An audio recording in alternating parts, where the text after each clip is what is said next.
Yo, sup? Napatawag ninyo nga agoy tungkol ni sa mga corruption. Gamay rin tungkol rin sa corruption. Sa mga nakikipagsagawa at pagpuli ng pondo ng bayan, yan naman kayo. Ay, kung kapag Pilipinas.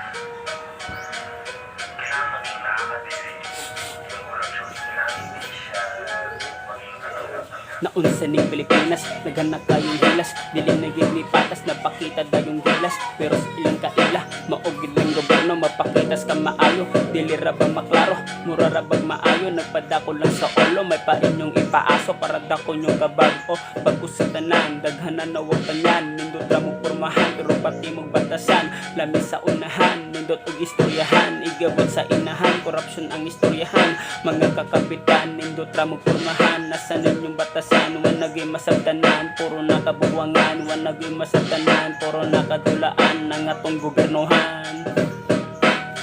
Para to mga goy, salamat, let's go.